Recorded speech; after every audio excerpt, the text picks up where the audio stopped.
Добрый день, дорогие зрители, и мы сразу стартуем. У нас в студии Антон Платонов, музыкант. Вы его все помните по той легендарной записи песни «Кубады», где с нашими ребятами, которые сейчас в Ацамонго поют, Антон перевод этой песни воспроизвел в портале, сколько, я не знаю, сколько тысяч прослушиваний, за много десятков тысяч прослушиваний этой песни. Антон, расскажи, во-первых, чуть-чуть о себе и как вообще идея появилась спеть «Кубады».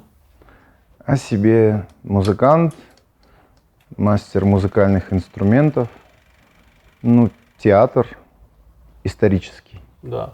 Важно. Кстати, те инструменты, которые вы у Тому Берости иногда видите, да, это дело он. Мы о них еще отдельно поговорим. Да, наверное, достаточно. И сфера моих интересов — это, конечно, Кавказ в целом вообще. И смежные регионы, как культурная общность, как музыкальная общность.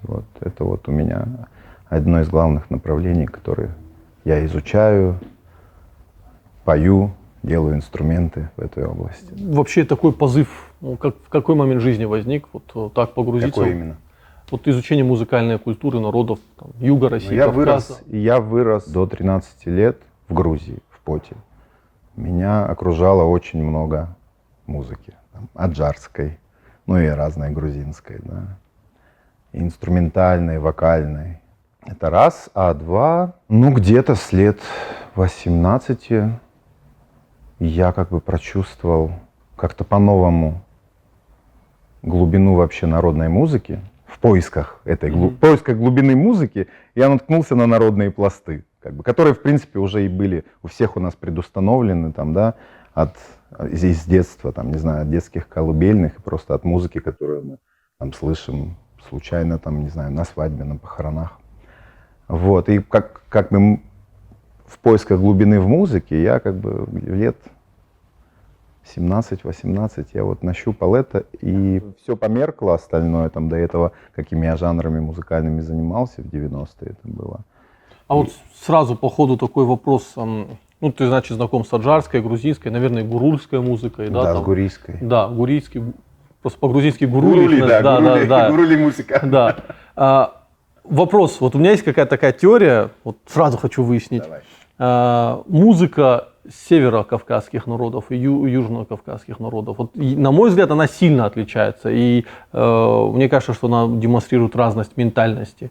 А ты чувствуешь эту разницу между северокавказской, например, адыгской, астинской музыки и, например, грузинской музыки, аджарской, допустим? Я чувствую и очень большую разницу, и очень большую схожесть. То есть у меня уровень приближения достаточно близкий.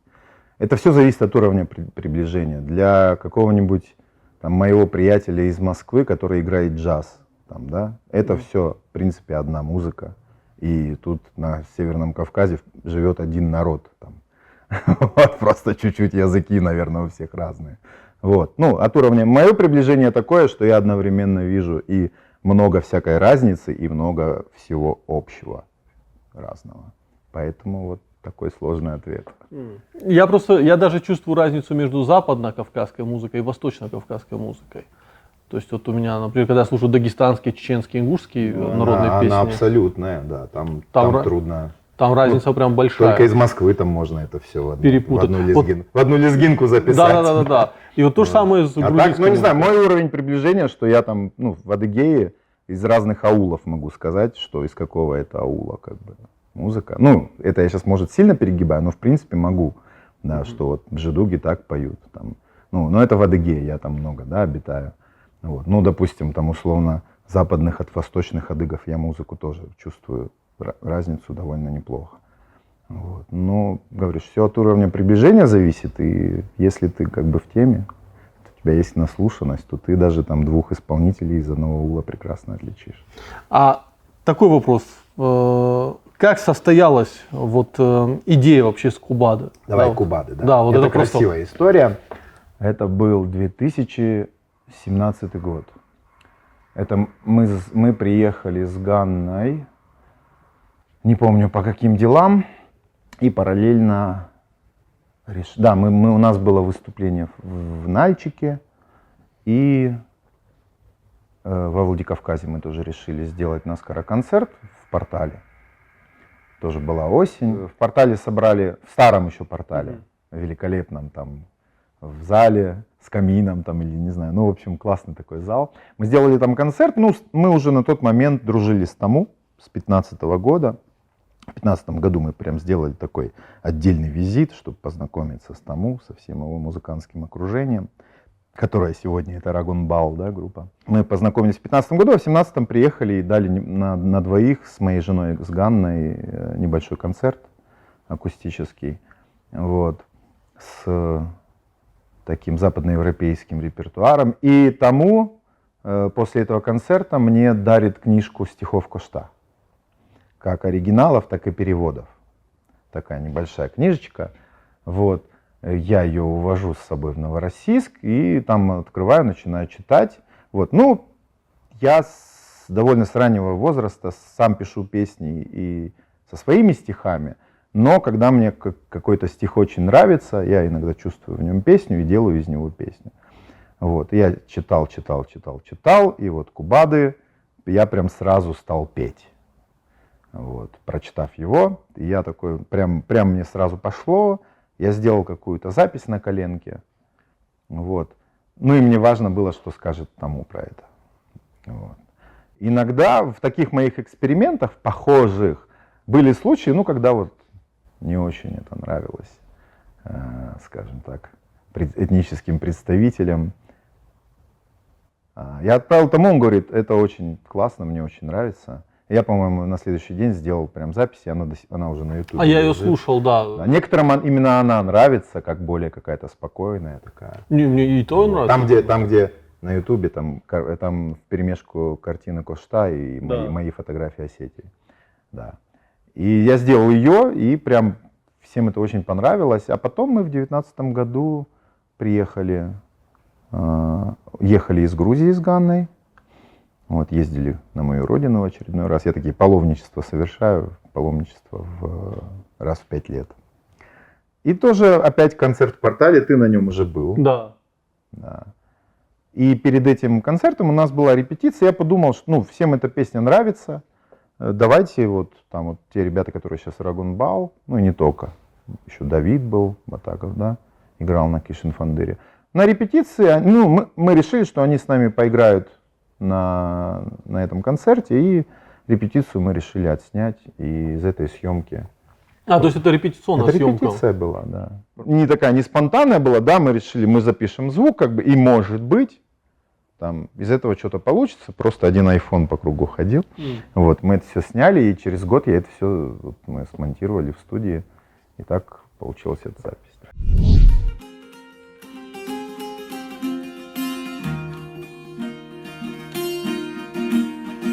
Время года на месте сходок в худой шубенке седой горбатый сидит Кубады с фандером звонким. Седой горбатый сидит Кубады с фандером звонким. Всю жизнь скитался, мальцом остался, один под небом, не раз безродный, плясал голодный за корку хлеба. Не раз безродный, плясал голодный за корку хлеба. Босой избитый, в душе обиды, и грязь на теле, жилось не сладко, из трещин в пятках лягушки бели. Жилось не сладко, из трещин в пятках лягушки бели. Нет сил лучше, чем биться мучаясь, добра не зная в разлуке вечной, пусть бесконечно ревет родная.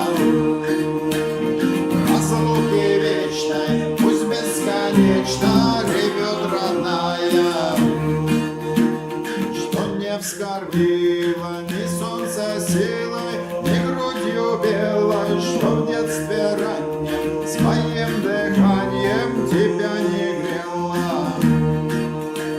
Что в детстве раннем своим тебя не грела. И помни нас, и хлебал счастьем, смотреть на щели, пастух не станет, а снег нагрянет, поет в пещере. Пастух не станет, а снег нагрянет, поет в пещере. Овца без пищи, он сено ищет, чувяки прелом, альтернатива, он из наплыва березы сделал. Альтернатива, он из наплыва березы сделал. В снегах вершины, после долины, и до погребы к нему клонились, и с ним делили заветной думой. К нему клонились, и с ним делили заветной думой.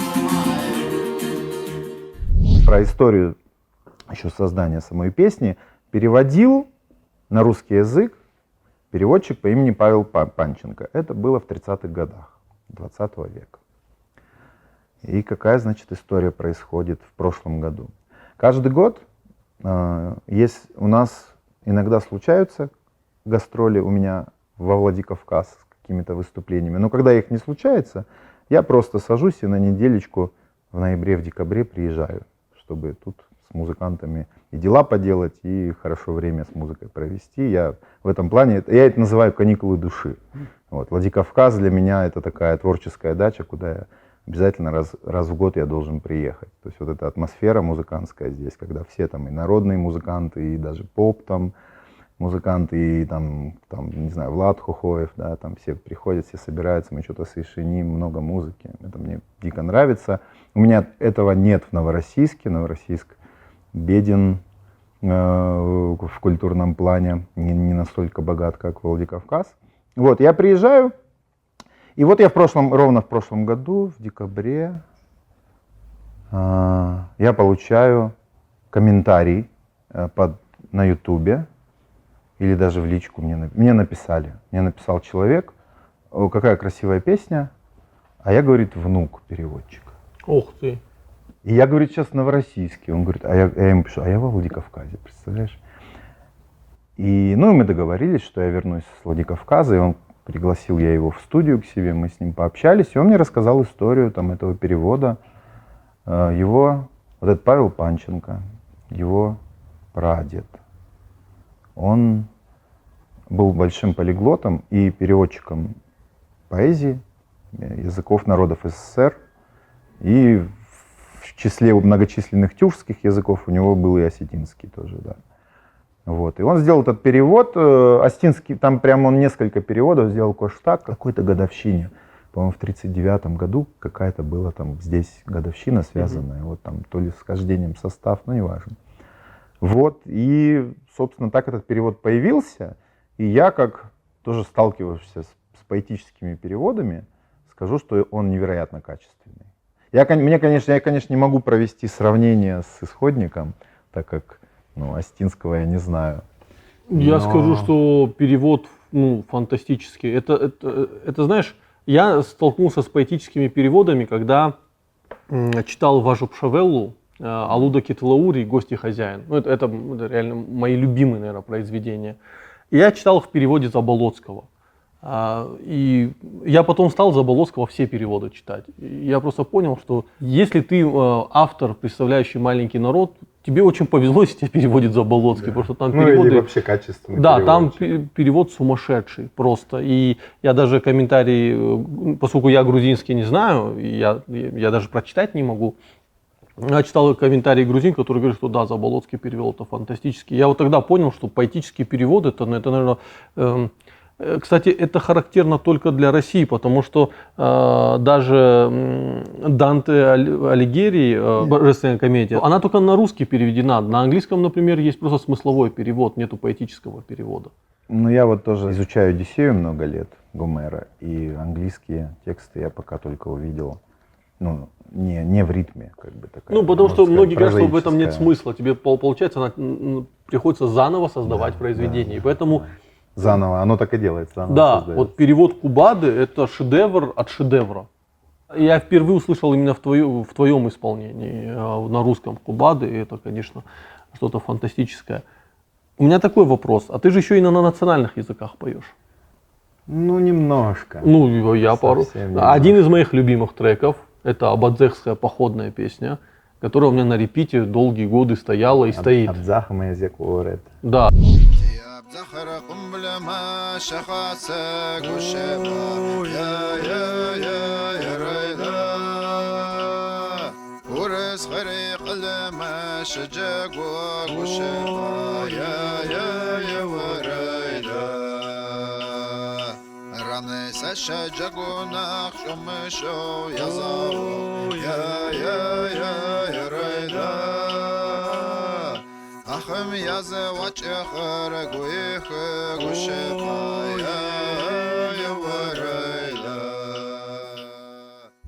Ты еще скромничаешь, говоришь, что у тебя там произношение не очень хорошее, но я помню, у меня есть товарищ Абазин, Абаза Шараф, кодовое имя, и я ему ставил тоже ее, и он прямо был впечатлен. Это говорит, русский парень поет? Я говорю, да, ничего себе, то есть вот. Ну, с адыгским языком я давно как бы знаком, но даже вот периодически я на него делаю наскоки в плане изучения. Ну, когда общаюсь там с друзьями там где-нибудь в Бжедуге, там, да, или в Нальчик приезжая. Вот. И у меня такие, не сказать, что я всегда вот его учу, то есть, ну вот пока я в языковой среде, я как бы стараюсь, да, там, подучить, может, даже песни. Ну, естественно, общаясь с музыкантами, какие-то песни мне начинают нравиться, я начинаю их подучивать. Ну, абадзехский, это же еще такой левел-ап сложности. Нет, ты знаешь, там нету такого, что она прям на каком-то абадзехском диалекте. Это это как бы про абадзехов песня, понимаешь, она от третьего лица там поется. Она условно на западном адыгском диалекте, да. Можно ее там более бжедугизмов туда ставить, это самый, у бжедугов, у них диалект как бы самый такой, можно сказать, ну не знаю, самый сложный, наверное, особенно для стороннего уха по восприятию, там просто щебетание птиц порой. Вот. Ну, вообще адыгские языки-то непростые в произношении. Да, наверное, одни из самых непростых. Адыго-абхазская семья, она такая архаичная.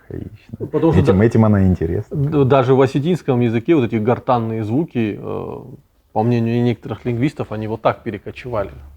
Ну, вообще, мне кажется, что если человеку с базовым индоевропейским языком, ну, там, с русским, например, да, ему выбрать из языков Северного Кавказа, то осетинский, ну, который полегче, то осетинский, наверное, будет именно таким языком, потому что он индоевропейский, и фонетика все-таки у него не такая. Осетинский и кумыкский, потому что я как понимаю... Ну, тюркские, да, они несложные фонетически. Да, как будто нас. Именно поэтому кумыкский был языком международного общения на Кавказе. Как бы все его знали, он был довольно простой. Потом, если ты говоришь по-кумыкски, ты и азербайджанца торговца поймешь, ты иранца поймешь.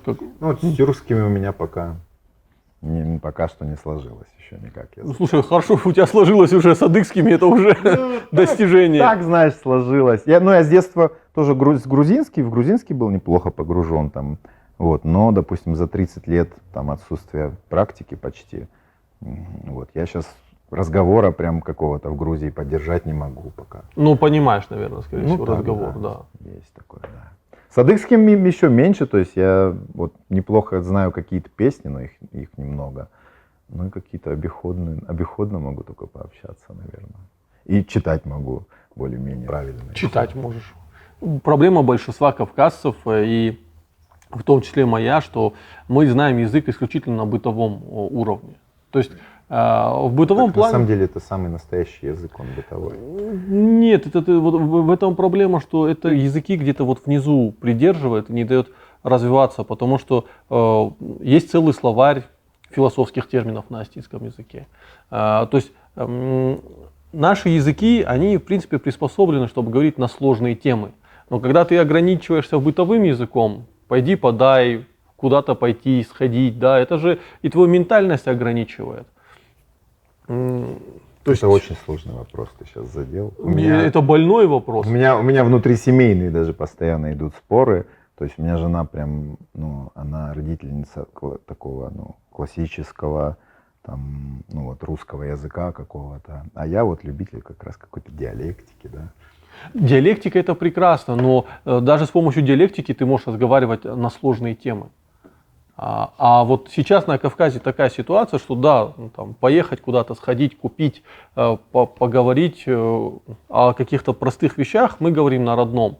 Но если мы затрагиваем вопросы экономики, политики, юриспруденции, Ну, там сложнее, да. Там да, нужно- все. И получается, нужен границы аппарат. языка сжимаются постепенно. Поэтому она хоть на диалекте, я думаю, что и на дигорском диалекте можно поговорить на сложные темы прекрасно, прекрасно. Вот.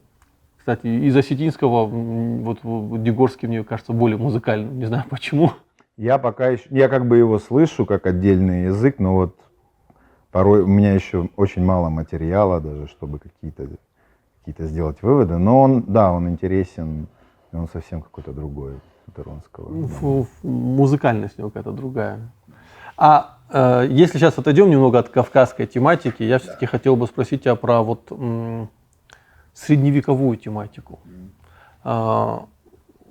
Чем вот, в чем основа такого выбора, вот уйти вот в средневековую тематику, и театральную, как я понимаю, и творческую? В нулевых годах меня очень сильно заинтересовало нарождающееся движение реконструкторов. Ну, в принципе, вообще средневековую музыку, когда я с ней только столкнулся, еще там, ну, не в юности, да. Ну, когда вот более-менее интернет появился, там, в конце 90-х у меня он уже был.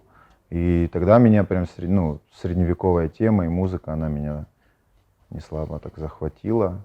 И мы с Ганной, с женой с моей, мы как-то еще на ранних этапах мы сильно погрузились в ирландскую, шотландскую тему. Вот. А там, естественно, весь как бы фольклор, он сильно со средневековьем, смыслами как бы пересекается. Ну, и на Кавказе тоже такая же, да, история похожая. И потихоньку эта наша кельтская, да, шотландская, ирландская тема, она нас привела вот в Средневековье, и впоследствии народилось какое-то движение реконструкторов уже в России, стали проводиться крупные фестивали, и я уже тогда играл на разных волынках, в том числе там на шотландской волынке, и меня начали на эти фестивали как бы звать, вот, просто одного, да, чтобы я какой-то там антураж поиграл, да, вот, а потом к 8-му году я уже решил, что надо бы уже проект такой создать и прям профильную музыку делать, вот, и был создан проект «Требушет», вот, и первые годы мы играли только на фестивалях исторических, в основном в летнее время, и вот с 2011 года, когда у нас обновился состав, наш состав попал кабардинец, вот, Бетал Беканов. И мы стали еще и уже и на клубной сцене выступать. Вот. И уже к году 17-18 я пришел к концепции музыкального театра средневекового. То есть сегодня у нас Требушет делает театрально-музыкальную постановку с аутентичной поэзией, но хорошо переведенная на русский язык, да, ну как бы в оригинале, кто это поймет, даже не знаю. Джеффри Чосера даже в самой Англии сегодня трудно кто поймет на староанглийском.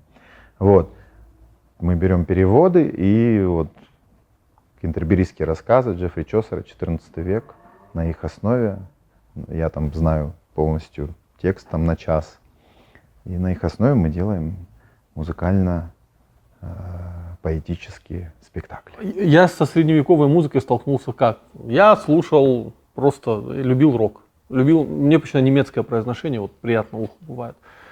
Понятно, Рамштайн, все остальное. Ко мне попадает трек In Extremo. In Extremo, да. И там песня Hermann Lin. Это очень интересный трек.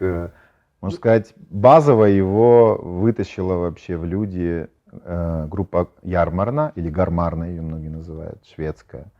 И изначально, вот послушай именно «Исходник», я тебе рекомендую. Ты понимаешь, я слушал год эту песню, ну просто прикольная немецкая песня. Потом мне кто-то пишет, а ты знаешь вообще сюжет, о чем этой песни? О том, что там женщина-огр пытается совратить принца молодого, он говорит, что он там, что она дьявольская отродье. Да, я вас всех вырежу. Вот. И я потом стал тексты средневековые читать. И вот дальше я уже на какие-то ирландские группы попал, потом еще вот ребята из Ored Recordings приезжали и читали здесь лекции, как раз таки вот об ирландских, шотландских группах, которые вот эти старые кельтские саги используют для создания музыкального произведения. И на что я обратил внимание, ни у одной из этих групп нет просто выступления. То есть это всегда театрализированное. Я понял, театрализованное представление. Да, да. Я немножко не знаю, о чем ты говоришь, наверное. Вот. Я сейчас не Но- вспомню название этих групп, но я просто недавно видел, по-моему, это ребята ирландцы, они перепевали песню Tool Schism. И я просто, я весь их, мне как бы это произведение нравится, я посмотрел их весь концерт, ну там просто было шоу, там были олени рога, там были поля, там были духи, ну они прямо, то есть ты понимаешь, что это просто слушать нельзя, это надо смотреть, чтобы вот быть в контексте. Это шоу, да, это шоу. Да, ну и я потом слушал, они говорят, ну нельзя просто выйти и спеть, ну должен быть создан специальный антураж. Ну как Вардруну, наверное, тоже надо смотреть. Я понимаю, о каком пласте групп ты говоришь, да, но я с ним знаком не очень. То есть с этим пластом. Ну, у меня Все-таки, это поверхностный да, план, да. это из разряда каких-то шоу. В плане, допустим, там ирландской, шотландской и скандинавской музыки мой как бы такой угол обзора, он больше уже вот больше про какие-то не популярные такие, а уже довольно фольклорные дела, за редкими там исключениями. Но я тебе пришлю вот. Я Исходник Керманолига я тебе пришлю. С радостью послушаю. Когда-то мы тоже на этой музыке вырастали. А вот то, что сейчас происходит на Кавказе, появление вот пост-фолк музыки, ну там Мышт группа, вот Голу, балкарская группа, Джерпеджеш, вот Рагон Бал у нас. Тебе это не напоминает то, что происходило, ну буквально вот в 60-е, 70-е в Европе? Этот American and English Folk Revival. Да, конечно, это похоже, ну, только вот в каких-то масштабах, да, поменьше. На Кавказе все происходит то же самое, только поменьше, да. На каждую, условно, республику там один, максимум два проекта. Вот. Конечно, напоминает. Revival, folk revival — это такое довольно закономерное явление для переходного этапа общества от индустриального к постиндустриальному. А почему вдруг возникает необходимость переосмыслять свою традиционную музыку? Сейчас, смотри, индустриальная эпоха, ей немножко не нужен уже как таковой архаичный сельский фольклор. Вот, и она его всячески там наряжает в кокошники или просто начинает отрицать, а как правило, это в совокупности. И индустриальную, как бы индустрии не нужен человек с архаичным сознанием из деревни, она его перековывает, да. И, соответственно, фольклор начинает, увядать, пропадать, люди перестают играть на музыкальных инструментах. В первую очередь летит к чертям инструментальная музыка. Вокальная держится гораздо дольше, но и она тоже начинает сдавать. Но это такое вообще для музыки, для фольклора индустриальная эпоха, это у нас 20 век, да, это просто каленое железо, которое все выжигает, загоняет в ДК. Что-то благодаря этому сохраняется. То есть у всякого процесса такого, разнопланового есть и свои позитивные эффекты, но если мы, конечно, смотрим на фольклор, на музыку, то негативных эффектов, конечно, гораздо больше. Вот. Но есть такая замечательная вещь, как постиндустриальная эпоха, когда человек уже идет не на завод, у него другая немного деятельность, и у него появляется необходимость, у него появляется вопрос, а кто же я? Вот. И тогда Поиски самоидентификации. И тогда он смотрит назад на прошедшую индустриальную эпоху и очень плохо себя в ней видит, потому что, в принципе, из нее немножко хочется выйти, да, вот. Тогда он смотрит еще дальше, на архаичную эпоху, на доиндустриальную. И вот там он начинает уже находить ту глубину, которая у него просит душа, да, и он ее начинает переосмыслять по-другому. И то есть человек, поющий песню старинную, доиндустриальной, который сегодня, ну, мы еще можем этих людей, там, не знаю, пожилых найти в ауле, да, или даже, может, молодых. И человек вот как бы постиндустриальный, между ними вот есть прям большой такой зазор, гибельный достаточно. Вот. Но в итоге постиндустриальный человек приходит вот к чему-то этому, но на каком-то новом, я бы назвал это техническом уровне, да. Не только в плане техники, да, вот, но и в плане техники мышления, ну, на новом каком-то уровне сознания и переосмысления всего этого. И постиндустриальному человеку это очень надо, это очень необходимо. Ну, это мы можем везде наблюдать. Там, та же Япония, смотри, очень высокотехнологичная страна, уже которая прям на полный штык шагнула в постиндустриальную эпоху, и тем не менее очень чтятся. То есть очень много всего традиционного, оно все находится в симбиозе как бы с техническими вещами. Вот. И японцы... Японцы прям закинули часть своей культуры в мировую культуру, да, так сильно. Да, это тот эффект, когда, я его называю, бурлит через край. Вот. Также, допустим, с какой-нибудь ирландской музыкой так произошло. Ее во время какого-то вот возрождения в 20 веке, в 60-х, то есть English Folk Revival, их там тоже накрыл как бы заодно, регион один. И она настолько стало много представителей, настолько стало много там, не знаю, мастеров музыкальных инструментов, исполнителей, групп. Все это поперло через край, плюс еще диаспора огромная. И мы сегодня имеем ирландскую народную музыку, как и песенную, так и инструментальную, как некий вообще мировой образец народной музыки, которая известна очень многим. Хотя это не та народная музыка, которая была, я как понимаю, банджо сейчас у ирландцев это их как национальный инструмент, хотя у них в Ирландии его никогда не было. То есть они реконструировали свою музыку. Это очень интересный вопрос, спасибо. Все инструменты когда-то приходят в какие-то географические области. Нет ничего супер какого-то исконного. Мы можем отследить, как в Осетии появилась гармошка, как появился... Гармошка недавно появилась. Как в Ишин появился фандыр. Там мы можем, в принципе, все это... Иногда это очень сложно ввиду там отсутствия каких-то источников, да. Допустим, у меня есть проблемы с отслеживанием появления флейт на Кавказе. Я до сих пор не понимаю, что там было до 19 века. Так с ирландской музыкой все инструменты когда-то приходили, да. Банджо пришло тоже там в процессе, я так подозреваю, там американская диаспора на это повлияла. Вот. Также вот я играю, у меня есть на мандолину похожий инструмент, да. Вот я везде с ним выступаю. У него очень интересная история. Его называют Irish бузуки, ирландский бузуки, да, то есть слово бузуки это греческий народный инструмент. Как появился Irish бузуки? В 60-х годах. То есть до этого, до 60-х годов, как будто бы в ирландской музыке еще вообще не было струнных, то есть гитара еще не сильно прижилась, ну мандолины может только. Вот. И чего-то такого аккомпанирующего вообще как бы и не было. Там бурдон у волынки гудит, там барабан, там борон появился, бубен, а вот струнно-щипкового его как бы, ну вот он было, может, там в какие-то до 20 века, даже там, ну, чуть ли не в средневековье, да. И вот на волне ревайвла одна группа привозит с собой из Греции, по-моему, или, ну, неважно, к ним попадает греческий струнно-щипковый инструмент бузуки. Они начинают играть на нем, и он им очень нравится в контексте их музыки. Ну, прям подходит. Очень похож на цимбалы по звуку. Вот. Но у него большой выпуклый корпус, и немножко это непривычно. Такой восточный, да? Грушевидный, как у лютни, да, такой корпус. И приносят к мастеру и говорят, вот сделай нам то же самое, только вот с привычным мандолиновым плоским корпусом.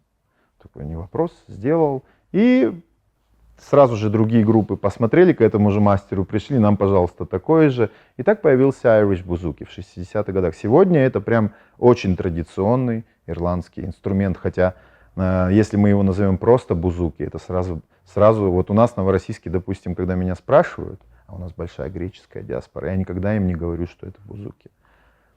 Потому что они скажут, греки мне говорят, что это не бузуки, бузуки это другое, да.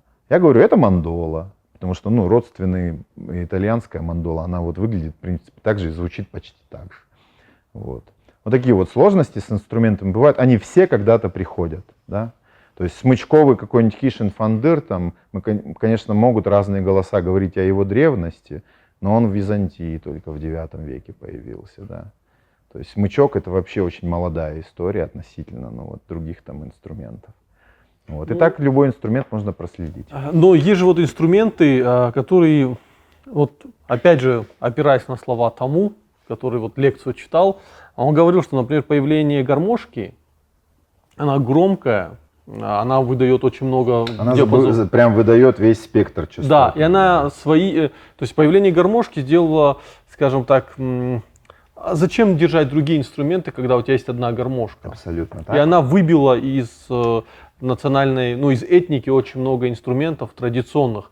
И когда ты слушаешь какие-то песни, в которых гармошка, прекрасный инструмент, мне нравится, но может быть это такая как психосоматика или что, когда я слышу, как вот на Кишин-Фандыре играют, мне кажется, что это вот аутентичнее, что это вот то самое, что я хотел услышать. Разумеется, вопрос вообще гармошки на Кавказе, он очень интересный.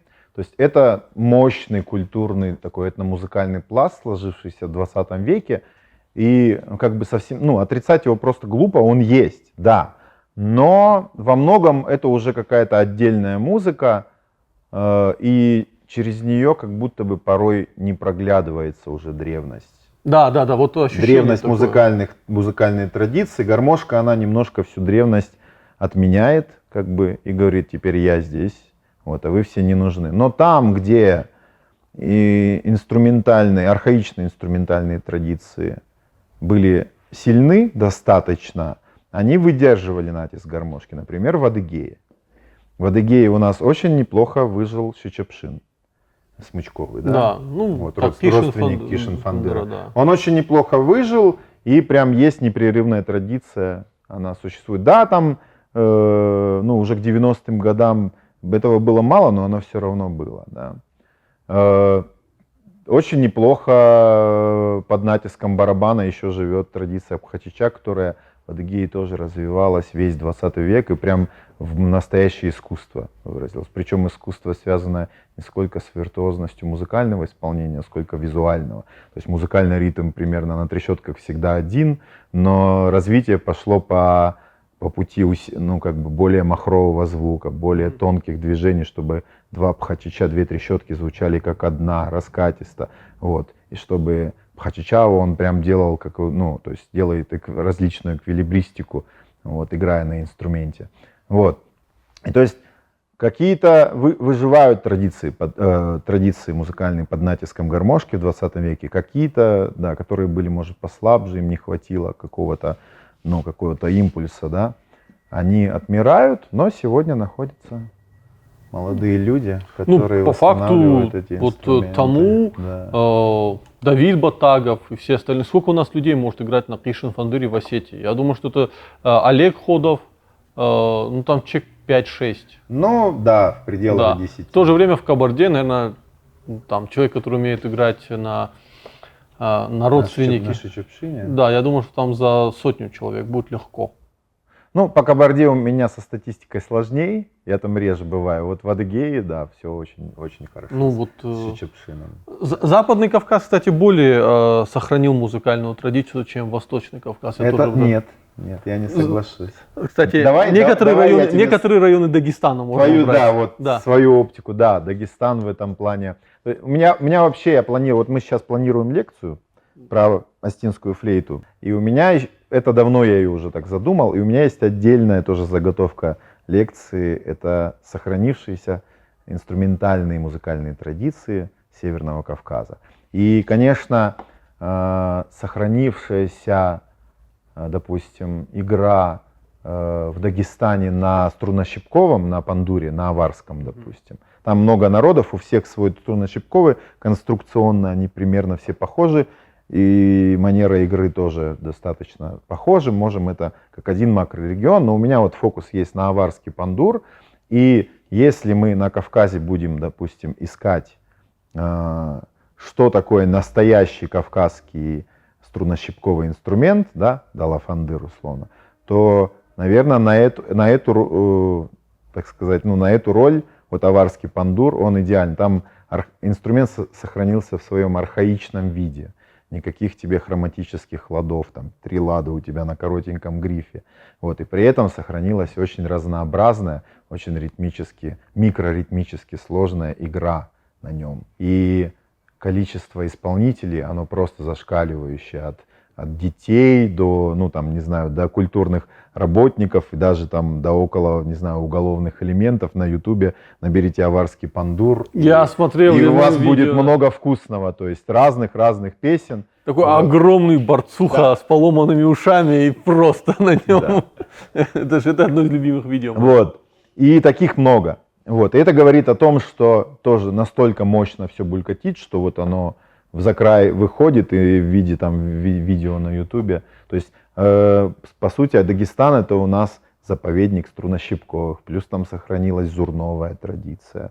На юге сохранился саз, который с Азербайджана там нанесло. Да, это такой струнощипковый, он распространен в турецко-персидском мире. Да? Красивый инструмент такой. Вот. Это один заповедник именно архаичной традиции, там, где традиция передавалась непрерывно, и никакие энтузиасты ее не спасали или там не восстанавливали. Да? А второй заповедник — это Адыгея. Они как бы на краях. А все, что в центре, здесь, да, допустим, Да. здесь все хорошо именно с вопросами восстановления. Вот. Но прямых линий традиционных, где от старших к младшим передается традиция игры, они, ну, как моя оптика показывает, что они здесь не в Нальчике, не тут, ну, там, за то, что за Тереком я плохо знаю, вот, они не Ну, я могу понять, сохранились. почему этого нет в Ингушетии и Чечне, все-таки их высылали, а это высылка... Да, это всегда- традиционная музыка, инструментальная музыка, как я уже говорил, при катаклизмах, она ее первой волной ее сносит. Целый обычно. пласт бытовой культуры исчезает при вот таких там высылке целого народа, да? Ну, как сохранить пласт, когда у тебя просто вот ничего не осталось. А вот почему, например, в Осетии вот эта живая традиция, вот, Ну, так- это индустриальные процессы, они такие Ну да, да. безжалостные. одна из Вот. самых Они, индустриальных как бы республик была. индустриальное как мышление, оно к архаичной музыке, оно относится как к чему-то, как к чему-то несерьезному, К сельскому. к сельскому, колхозному. Я да. вспоминаю рассказы своих теть. Вот И они... сама сельская местность тоже ж переживает те еще ломки, да, молодежь-то уезжает. Так вот, мои тети, будучи сельскими, приезжая во Владикавказ, одна тетя к другой по-остински обращалась, она говорит: не говори со мной по-остински, чтобы не подумали, что мы сельские. То есть мы же во Владикавказ приехали. То есть любое проявление культуры села, а осетинская культура, она, то есть она точно была не в Урбане придумана, да, то есть она воспринималась как вот это что-то сельское, и мы должны от этого отказаться. Потому что Ну, мы вообще, город. в принципе, Северный Кавказ — это не городская цивилизация, в отличие, там, допустим, от Южного, да. У него там все-таки, там есть и сельская, но там есть городская, как бы, да, история. Вот, поэтому, да, весь Северный Кавказ по культуре, он родом, как бы, он из архаичной сельской среды, и это прекрасно. Потому что здесь есть заповедники того, чего нету нигде в мире. И в плане... Есть привязка к почве, да. Да. И это прям, это прям такие недра наследия, которые очень важны для вообще для мира. Средневековая музыка, сейчас думаю, это скорее городская музыка или сельская? Ну, наверное, то, что мы сегодня можем... Ну, я, допустим, вот занимался какими-то, да, пластами ее. Наверное, речь идет все-таки больше о городской и куртуазной музыке, потому что именно она могла быть занотирована, как правило. Вот. Но, с другой стороны, там порой грани между...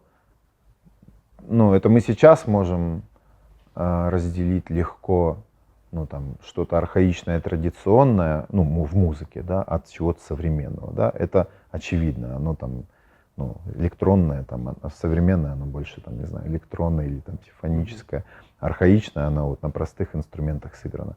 А в те времена, естественно, такое разделение, оно было, как бы, но оно было на уровне там буквально там одних и тех же инструментов, просто сделанных там, может, из разных материалов, там, и оно, на наш взгляд, очень незначительно. Но в основном то, что до нас долетело, занотированное, да? Только нотами же можно было Ну да, музыку это записать. Это, естественно, это городская или куртуазная традиция, в основном даже куртуазная,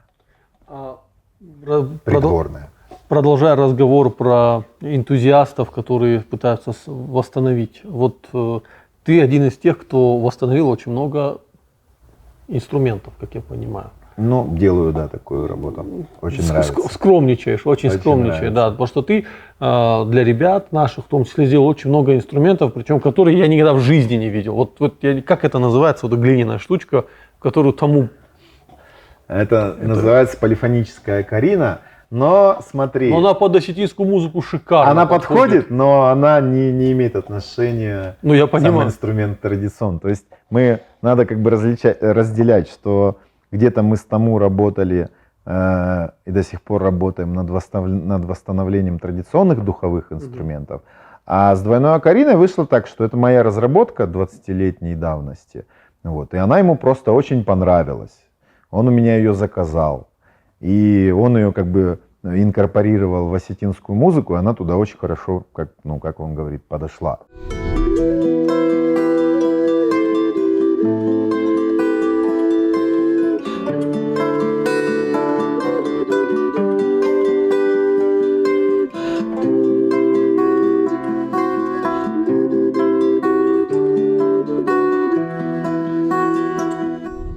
Вот, и теперь он, даже там есть у нее осетинское название, я не помню, как оно Да, звучит. я тому про нее даже С рассказывал. черкесами у меня была абсолютно аналогичная история. За одним большим исключением, огромнейшим исключением. Черкесам этот инструмент тоже очень залетел, тоже показался очень своим, родным, нашим. До сих пор я получаю комментарии, что я адыгскую музыку играю на двойной окарине, хотя я не стараюсь этого делать. Вот. Но пока что ни одного исполнителя на этом инструменте среди адыгов нет. Вот. А тому он как бы взял, и он как бы вводит инструмент в народную музыку. Если ты хочешь убить традицию, то пытайся ее сохранить вот ровно в тех рамках, в которых она есть. Любая традиция... Музейных. Да, музейных. Это же проблема, кстати, индустриализации, когда ты говоришь, в чем проблема кавказской музыки была. Ее законсервировали, вывели на эстраду, как тому, опять же, у Тому сейчас уши горят, и он икает, наверное, но поэтому надо приходить на подкаст Тому. Вот. Он хорошо рассказывал, что кавказская музыка – это музыка, в которой мы все участвуем.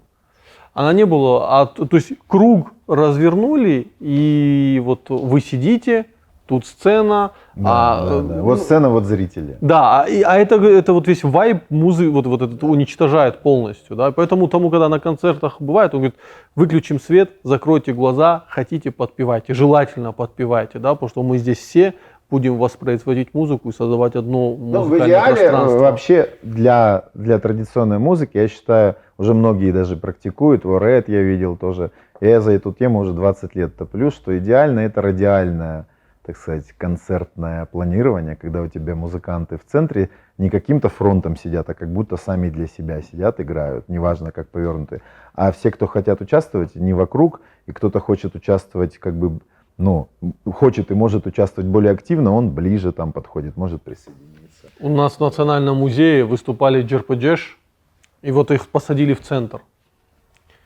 И вот тогда там только Даяна появилась. Вот. И я помню, когда она стала петь, там еще эхо хорошее. Ну и вот, знаешь, как волны, как вот в пруд кидаешь волны, они вот так расходятся, звук. И ты понимаешь, что у каждого человека, кто сидит в одном вот в этом кругу, да, у них одинаковое соприкосновение с тем, что она поет, это просто волшебное что-то было. Там, знаешь, у тебя волной сносило этой музыкальной.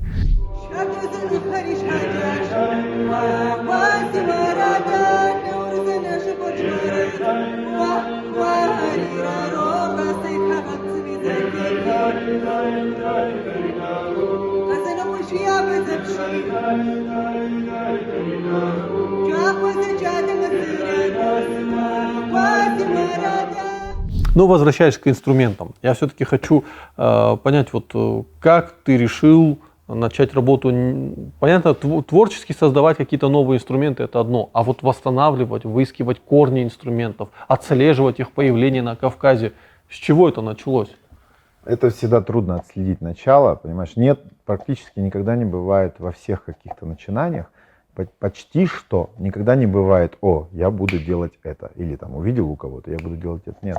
Постепенно к этому, то есть, ну не знаю, какие-то первые музыкальные инструменты, как я начал делать, это было в 90-х в горах Адыгеи, там костер, один из участников нашего собрания берет бамбук, кусок бамбука, накаляет гвоздь, прожигает отверстие, и получается поперечная флейта, и тут же начинает на ней играть. Вот мое первое вдохновение, когда я понял, что, ну, по-моему, и я так могу. Да. Вот, и первые годы я также жег на костре, протыкал тростник, бамбук гвоздем раскаленным.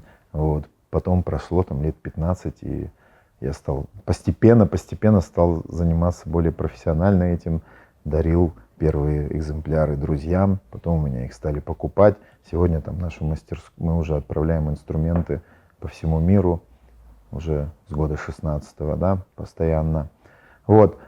И как сама идея восстановления инструментов, ну, изучая этнографию, изучая историю, ты просто натыкаешься на какие-то, да, ну, артефакты, описания музыки. Вот, и тебе интересно понять, как это работает, ты начинаешь искать, идешь в музеи, начинаешь смотреть, что там, может там что-то осталось. И тут уже включаются методы исторической реконструкции, а их много. Да? Их много. Если у нас ничего нет в музее, мы можем посмотреть, а что у нас в соседних регионах, да?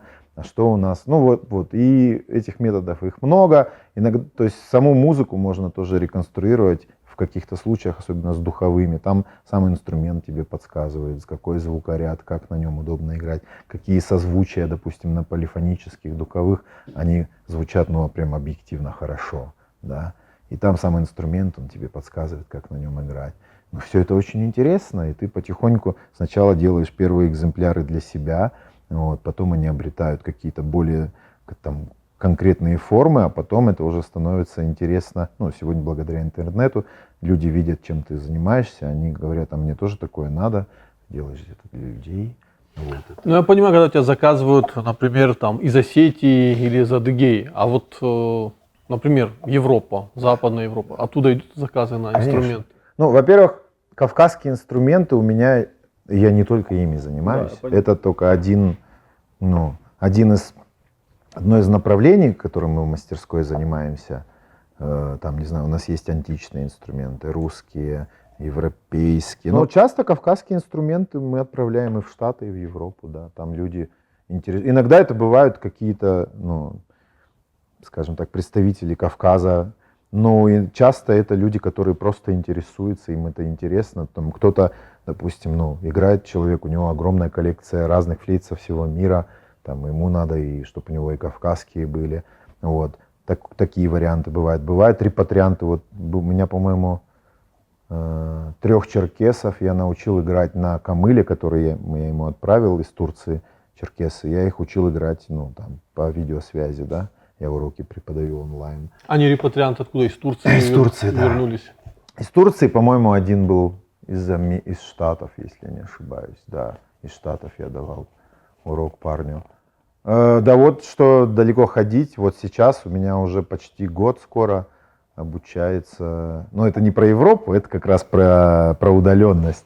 Вот Таймураз, Птимирати, по-моему. Да, Птимиров, да. Птимиров, да, я его учу по онлайн регулярно, мы с ним занимаемся на Вадензе.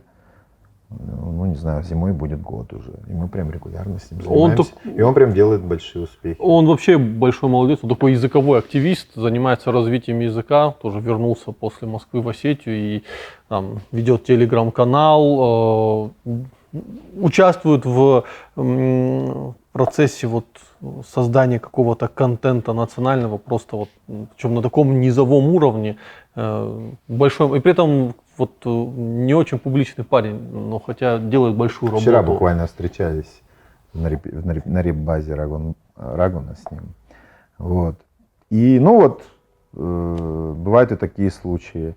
Ну, то есть вариантов, если мы говорим, кто интересуется кавказскими инструментами за пределами России, ну, это очень разные люди.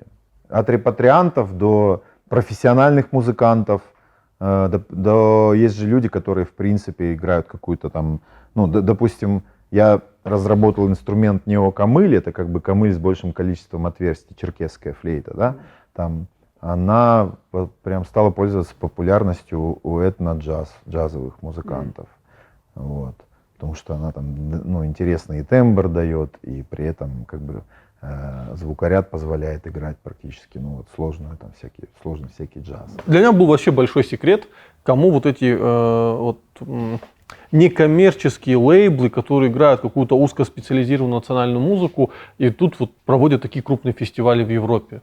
И потом я узнал, что есть целое сообщество людей поиска звука, причем это крупные какие-то продюсерские компании.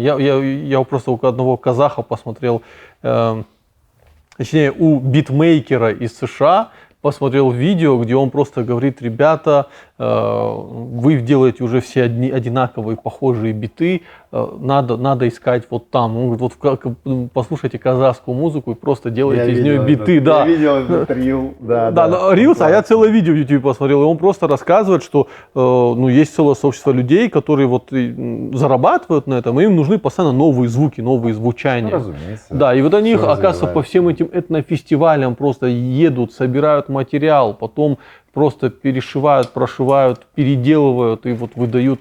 И оказывается, что какой-то там известная там поп-музыка, ты узнаешь, что это какой-то там панджабский бит какой-то, откуда-то они достали. Ну, в Европах всего этого очень много. И фестивалей, и любые проекты, и любых просто горы каких-то проектов.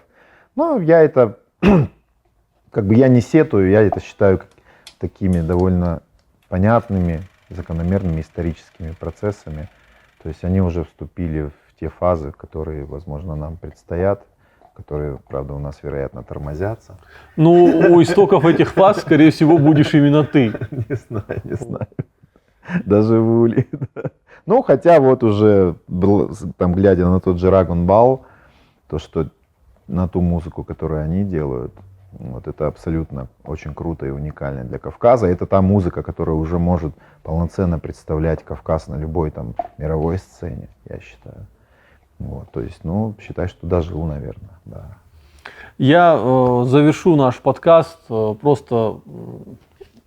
Я хочу, чтобы вы осознали масштаб, кто такой Антон Платонов. Это человек, благодаря которому огромное количество людей на Северном Кавказе играют национальную музыку. Это, ну не знаю, энтузиаст, благодаря которому сохранилось очень много звуков, очень много инструментов, они были переосмыслены. И конкретно, если мы говорим про остинский сегмент, то я думаю, тут просто нечего говорить, потому что Антон внес большой вклад в появление постфолка у нас в Осетии конкретно. И я искренне благодарю, что ты пришел к нам в студию. Я надеюсь, что продолжим, и это не последний подкаст, а у нас еще будут серии подкастов с тобой. То есть я не надеюсь, я уверен в этом. Учитывая, что ты постоянно приезжаешь во Владикавказ. Раз в год как минимум. Раз в год как минимум, да. Поэтому следите за Антоном. Страницу мы его дадим внизу, в описании. Ходите на концерты Рагон Бал, погружайтесь в национальную музыку. Ну, мне она помогает искать корни. Когда это выйдет? Я не знаю, может через недельку. Я понял. Ну, через недельку приходите задним числом на нашу лекцию о кавказских флейтах. Мы ее выложим, мы ее хотим отснять, завтрашнюю лекцию про ваденс, про остинскую флейту. Мы вместе с Рагон Балом делаем лекцию-концерт, по сути, в училище искусств. Вот. Мы ее отснимем, это будет манифест проделанной работы нашей страны. Ссылку я тоже обязательно здесь добавлю, как только это видео появится. Да? Я надеюсь, завтра сам буду присутствовать. Буду слушать с большим удовольствием. Спасибо, Антон, что пришел к нам. Божник.